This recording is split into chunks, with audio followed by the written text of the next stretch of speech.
बुजुर्गों, माताओं, बहनों, नौजवान दोस्तों, प्यारे प्यारे बच्चों, ये गांव आपका लोहारी रागो मेरे लिए एक तीर्थ के समान है। आप लोगों का एहसान मैं जिंदगी भर याद रखूंगा और याद रखता हूं। हालांकि गांव के इस मेरे 2005 के चुनाव में सबसे बड़ी जीत आपके गांव ने मेरी कराई थी और यूं समझिए एमएलए बनाने में मुझे 2005 में आपका विशेष योगदान था। जिन भाइयों ने मुझे उस समय वोट दिया था, अगर वो वोट मुझे ना मिलता, 700 वोट भी अगर कम हो जाते तो मैं हार जाता। तो आपका बहुत एहसानमंद हूं। हालांकि कुछ भाइयों ने लगभग 1300-1400 वोट मेरे खिलाफ डाली थी, पर क्योंकि मेरा मुकाबला लोकदल से था, अगर कांग्रेस से होता तो शायद मैं हार जाता, पर क्योंकि लोकदल को ये गांव पसंद नहीं करता। 82 में जब मैंने दूसरा चुनाव लड़ा था तो मैं केवल 3 गांव में जीता था, लेकिन आपके गांव में आजाद भी आप लोगों ने मुझे जिताया था। आधे वोट मेरे अकेले के थे, आधे में तो स्वरूप सिंह और तो वीरेंद्र सिंह थे। तो आपका बहुत एहसानमंद हूं। हालांकि इस बार आपने मुझे नहीं जिताया, लेकिन इस बार तो हमारे भाई बड़ी कौम, हमारे जाट भाई, इन्होंने इलेक्शन नहीं लड़ते, एमएलए नहीं बनता, ना मैं इलेक्शन भी लड़ता। तो इनका तो विशेष तौर से जीऊंगा जब तक एहसान बंद रहूंगा और आपके गांव का भी एहसान बंद रहूंगा। बूढ़ा हो गया भाई, 70 साल की उम्र होगी। भगवान को कई माता का, सब हमारी माता है भाई। मैं आपसे एक प्रार्थना करने आया हूं। एक तो आज जो भाई यहाँ आए हुए हैं, भाई जिसका जितना जुगाड़ है गौ माता के लिए, जितना जिसकी अक्षमता है देने की, जितनी ताकत है देने की, भाई खाली ना जाइयो, सारे भाई दे के जाइए।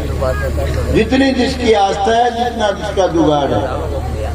और जहां तक मेरा सवाल है भाई, मैंने इनको ये कहा था, ये बनारसी राठी को और एक ये जयप्रकाश से बात हुई थी।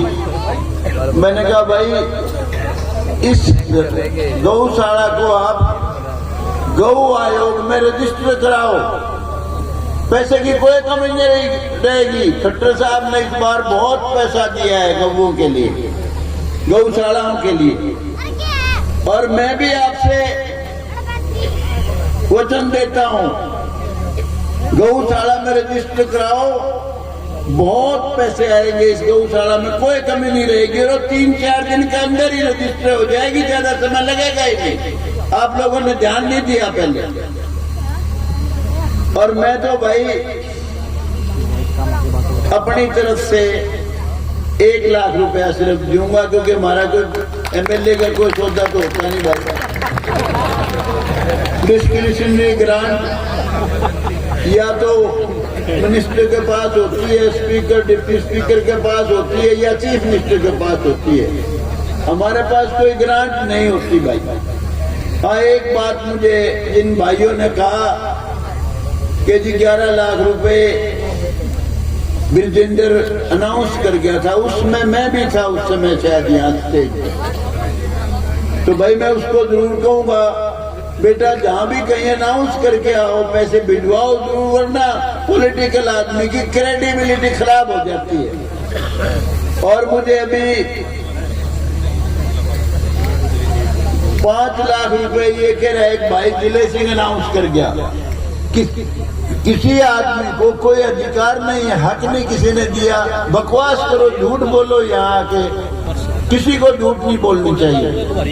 जो आदमी पैसे की घोषणा करे भाई कहीं से जुगाड़ नहीं बने तो चाहे सारा अपना कुछ बेच के दो, वरना क्यों बिना बात के झूठी वाहवाही कराओ।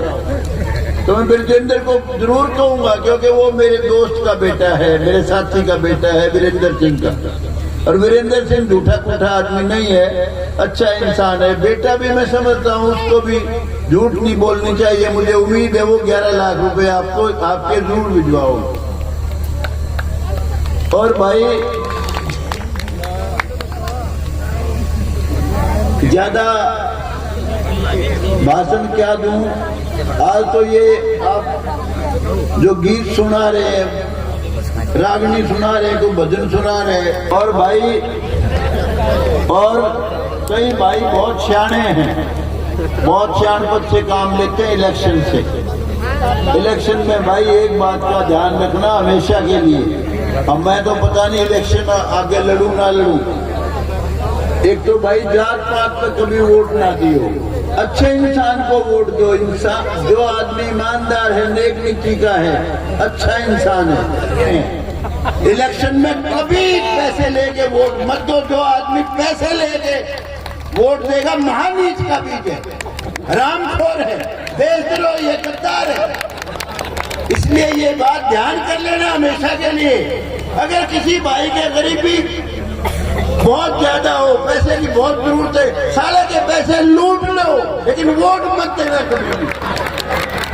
क्योंकि जो भी पैसे वाला है उसका इतिहास देखना, सारे राम के पैसे कमाए हुए एक आदमी मिलेगा कोई जो ठीक होगा, और कभी आपका भला नहीं कर सकता। भाई ये तो मैं आज अपने दिल की बात आपसे करने आया हूँ। आपके गांव से बहुत लगाव है, बहुत कुछ करना चाहता था, करना चाहता हूँ, लेकिन भाई कर नहीं पाऊंगा, मुझे माफ कर देना। जय हिंद। आज मेरे सामने बैठे हुए विभिन्न गांवों से आए हुए मेरे सारे दादे चाचे ताऊ भाइयों ने आज जोड़कर राम राम।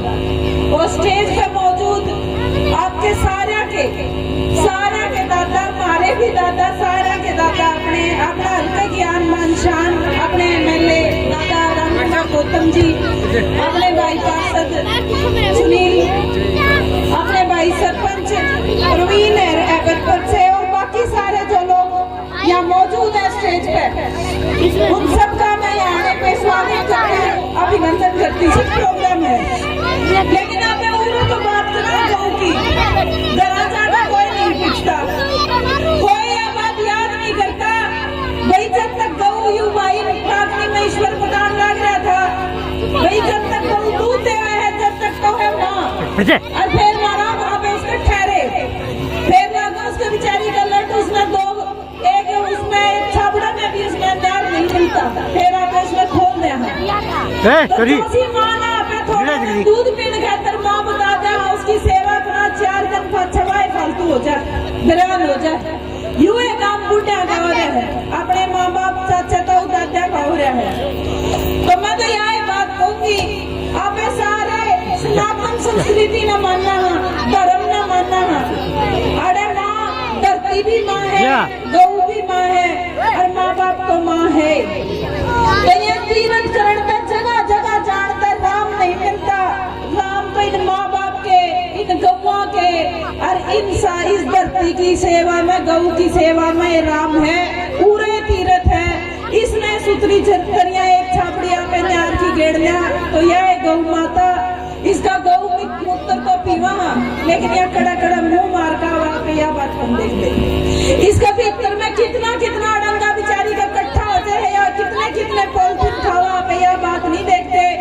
तो यह बात है, गौ मूत्र पीने का जो ट्रेंड चल रहा है, तो गौ की सेवा करने का भी थोड़ा ट्रेंड चला लो, थोड़ा ध्यान गौ पानी भी कर लो, क्योंकि मेवा सेवाएं में है, वो जगह जगह अंडे तीर्थ नहाए, हरिद्वार नहाए सेवा नहीं है, पूरे सेवा है, इन्हीं की चरणों में सेवा। बाकी मेरे पक्ष में गलत कहा गया हो तो मैं माफी चाहूंगी। बहुत बहुत धन्यवाद कमेटी का।